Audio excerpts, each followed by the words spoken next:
साल 2004 में मुगले आजम जब कलर में दोबारा रिलीज हुई तो एबीपी न्यूज ने दिलीप कुमार से बात की थी। आपको सुनवाते हैं दिलीप साहब ने उस वक्त क्या कहा था। सबसे पहला सवाल, 44 साल बाद शहंशाह अकबर का दरबार एक बार फिर सजने वाला है। शहजादा सलीम क्या सोच रहे हैं? न वो अनारकली रही और न शीश महल रहा। तो ये तो एक नामुकम्मिल अफसाना है। एक तरह से पूछा जाए तो ये एक नामुकम्मिल अफसाना है। क्या इसका एंड भी उसी से जुड़ा हुआ है? फिल्म था, इतना बड़ा महंगा, इस कदर ग्रां डील और इतना टॉक्ड अबाउट, ये एक महज अफसाना था, एक मनगढ़ंत अफसाने का ताना बाना था। ये सारे किरदार जो हैं वो बिखर गए हैं और ये मैं जिसको आप कह रहे हैं कि आप एक वो रह गए हैं, तो मैं एक उसका गवाह हूँ कि हाँ साहब ये वाकई एक अफसाना था। ये हुआ, मुश्किलें आईं, नामुकम्मिल रहेगा, फिर कोशिश की, फिर किया, पूरा हुआ, फिर दोबारा कोशिश की और फिर बनाया गया। यानी सेबारा हुआ ना। तो जहाँ पे भी वो है, शायद उस मकाम पर आसिफ अब भी इसी तलाश में होगा कि किसी तरह से फिर से वो अनासिर समेटे और इसको एक दफ़ा और बना दे।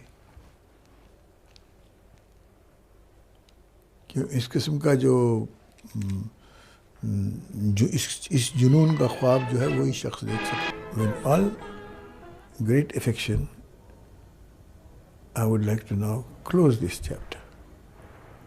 कहीं तो बंद होना चाहिए ना।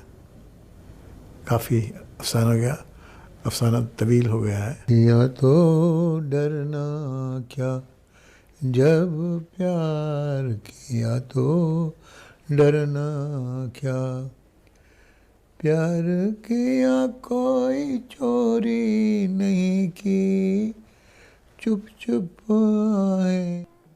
तो ये अंदाज था दिलीप कुमार का। आपने सुना एबीपी न्यूज से जब वो बात कर रहे थे। उनकी ये यादें, उनके ये शब्द हमेशा हमारे जहन में रहेंगे।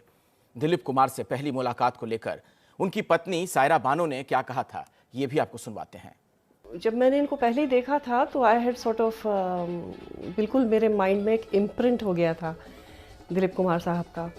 और हमेशा I kept in touch with my mother, जो कि बम्बई में आती थी यहाँ, and I was schooling in London. तो ख़त किताबत में मुझे अक्सर पता रहता था कि क्या हो रहा है, क्या नहीं हो रहा है। इस तरह से एक सिलसिला बना हुआ था बचपन से। लेट 50s जबकि ये मुकम्मिल की जा रही थी मुग़ल आज़म, और मेरी वालदा कुछ मेहमानों को और मुझको, कुछ बच्चों को लेके सेट्स पे वहाँ गई थी शूटिंग दिखाने के लिए। और जब भी मैंने देखा कि वहाँ अपने स्टूडियो के गेट पे दिलीप साहब खड़े हुए हैं, सफ़ेद पोश, बिल्कुल सफ़ेद शर्ट और सफ़ेद ट्राउज़र्स पहने हुए, और हाथ इस तरह से यूँ बांधे हुए अपने, वेटिंग फॉर हिज कार।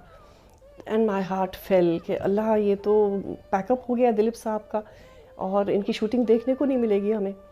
खैर, he was ever so nice, he came to us, he walked over and हम सबको वहाँ स्टेज के अंदर ले गए और खूब वहाँ क्राउड भरा हुआ था। मुझे याद है कि मधुबाला जी, निगार सुल्ताना जी, और there were strains of a lovely song going on and perhaps they were picturising this song. लेकिन अब उस पर कौन तवज्जो दे रहा था? मैं तो इसी पे तवज्जो दे रही थी कि दिलीप साहब कितनी देर यहाँ हैं, रुक रहे हैं या जा रहे हैं। You know how a teenager is. ये मामला was set in my mind that this is my favorite star. और मैंने किसी और की फिल्म वैसे देखी भी नहीं थी और पसंद भी नहीं की थी, you know, जब तक। तो ये मेरे माइंड पे जब का इम्प्रिंट है कि this is a man who is far apart from everyone else. तो सायरा बानो की जुबानी ये पूरी कहानी आप सुन रहे थे। दरअसल कहा जाता है कि सायरा बानो ने बहुत ही शिद्दत के साथ दिलीप कुमार साहब की आखिर के दिनों में सेवा की। पिछले लगभग 10 सालों से बीमार चल रहे थे दिलीप कुमार। उनके फिल्मी सफर पर अगर आप नजर डालें, एक से बेहतरीन एक फिल्में, उनके अभिनय को हमेशा हमेशा याद किया जाएगा। अब आपको सुनाते हैं कि सुपरस्टार दिलीप कुमार के बारे में सुपरस्टार अमिताभ बच्चन ने क्या कहा था। हाल में दिलीप कुमार साहब की जीवनी लॉन्च की आपने, तो हम सब ने पढ़ा था कि उस वक्त कॉलेज से दीवार कूदकर गंगा जमुना देखने जाते थे। हाँ, वहाँ से लेकर यहाँ तक आज उनकी जीवनी का जी, अनावरण बड़ा करने तक। अजीब ही अनुभव है ये। हाँ, क्योंकि बहुत ही कम उम्र से उनको मैंने सराहा है, अपना आइडल माना है,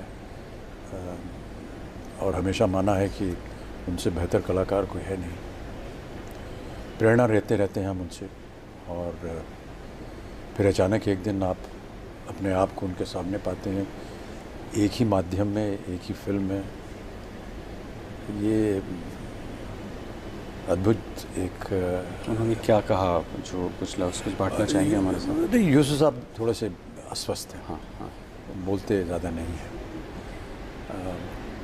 पहचानते भी थोड़ा कम है, लेकिन जब कभी भी हम लोगों ने काम किया और जब वो बहुत ही मिलनसार और उनके साथ समय बिताना ही हमारे लिए बहुत ही एक अच्छा अनुभव होता था। कई बार कहीं भी वो मिल जाते थे और तो उनके साथ बैठ के घंटों बस उनकी बातें सुनते रहते थे।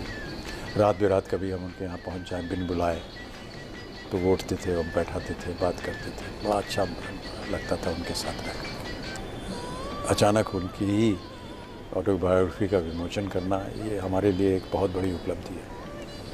मैंने तो हमेशा कहा है कि भारतीय सिनेमा का जब इतिहास लिखा जाएगा तो हमेशा कहेंगे दिलीप कुमार से पहले और दिलीप कुमार के बाद।